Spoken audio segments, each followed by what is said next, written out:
They thought the British Army was unstoppable. They were wrong. On January 22, 1879, in the rolling hills of Zululand, 1,300 British soldiers were wiped out in a single day by the Zulu warriors at Isandlwana. It was a shock that shook the empire to its core and left Lord Chelmsford's reputation in ruins. How could the British recover from such a disaster? How could they face an enemy that seemed invincible? The Zulu warriors had proved that discipline, bravery, and intimate knowledge of their land could overcome even the mightiest empire. By March of that year, with Colonel Pearson's column trapped at Eshowe, Chelmsford made a bold, dangerous decision. He marched straight into the heart of Zululand, determined to relieve the siege and redeem himself. But this time, he had an ally unlike any other: John Dunn, a white Zulu chief whose life straddled two worlds. Born in 1834, Dunn had survived civil wars, guided armies, traded, and even married 49 Zulu wives. His knowledge of the land and the Zulu warriors made him indispensable for the British. Chelmsford hoped that by relieving Eshowe, he could restore British honor and shift the momentum of the war. But every step into Zululand was a gamble. The terrain was unfamiliar, the enemy relentless, and one misstep could repeat the disaster of Isandlwana. Dunn, despite his loyalty to the British, understood the stakes as well as anyone. He knew the strength and bravery of the Zulu impis, and his guidance would prove critical in navigating this dangerous march. On March 29, 1879, Chelmsford's relief column set out from Fort Pearson toward Eshowe. The force numbered over 5,500 men, including artillery, Gatling guns, and rockets. This time, the British were ready. Every night they formed defensive wagon loggers, a square of wagons that would protect them from surprise attacks. Unlike their first disastrous invasion, the troops were prepared for the tactics that had once annihilated them. The march toward Gingindlovu was more than a test of strength. It was a trial of endurance, strategy, and nerve. Each day, Chelmsford's column had to negotiate rivers swollen with rain, thorny underbrush, and hills that offered perfect hiding places for ambushes. Every crack of a branch or rustle in the grass sent soldiers' hearts racing. The men had learned that Zululand was no ordinary battlefield. It was a living, breathing force, and its defenders knew every contour, every hidden path, and every advantage the land could offer. John Dunn's role became increasingly vital as the column pushed further. With his intimate knowledge of the region, he identified potential choke points, alternative routes, and areas where Zulu warriors might attempt flanking maneuvers. Dunn and his retainers moved ahead like shadows, silently observing, mapping, and reporting back with precision. He understood the psychology of the Zulu warriors as well, how they might respond to cannon fire, where they would concentrate their attacks, and how their famous Horns of the Buffalo formation could be disrupted. His guidance allowed Chelmsford to anticipate the enemy's moves in ways the British commanders had not been able to during the earlier disaster at Isandlwana. At the camp near Gingindlovu, preparations went on through the long night.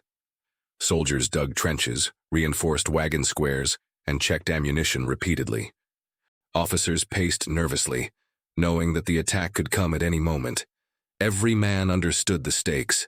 Failure here could mean annihilation, but success could redeem the British honor that had been so thoroughly tarnished. Even the animals, horses and oxen, were organized and harnessed, each playing a small but critical role in the defense. As dawn broke on April 2nd, the tension in the air was palpable. Mist hung over the tall grass, and the first sounds of Zulu drums echoed faintly across the landscape. The British troops took their positions, rifles ready, eyes scanning the horizon. Then, the outposts reported movement, a black mass approaching rapidly.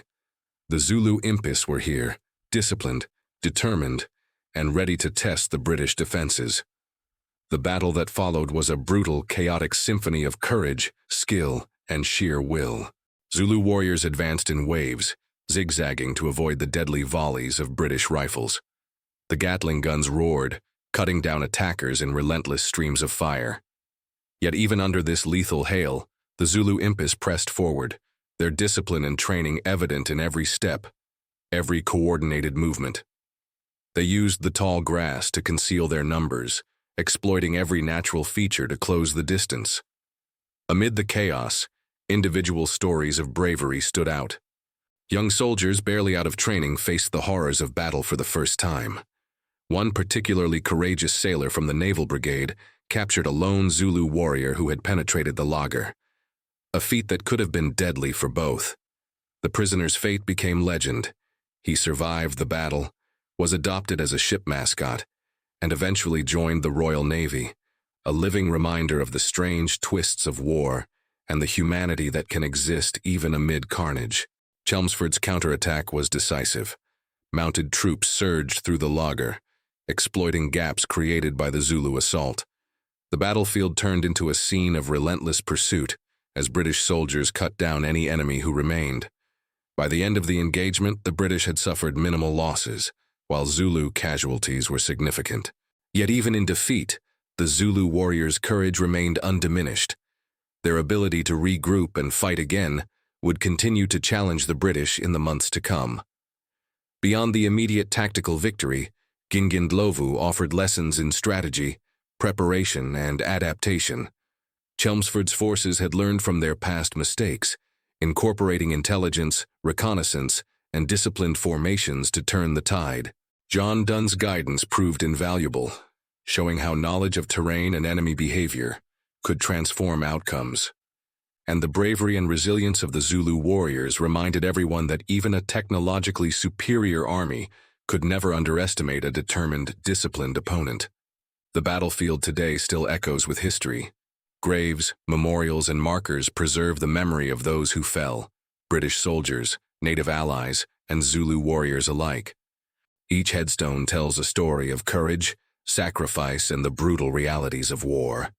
Gingindlovu is remembered not merely as a military victory, but as a testament to human determination, strategic ingenuity, and the relentless spirit of those who fight against overwhelming odds. The Anglo-Zulu War continued after Gingindlovu, but the lessons of this battle shaped every engagement that followed. Discipline, preparation, and respect for the enemy became guiding principles for British commanders. And for historians and enthusiasts today, the story of Gingindlovu serves as a vivid, unforgettable example of the clash between empires, cultures, and warriors. A battle where strategy and human courage defined the outcome as much as firepower did. If you enjoyed this deep dive into the Anglo-Zulu War, make sure to like, subscribe, and hit the notification bell for more stories from history that shaped the world.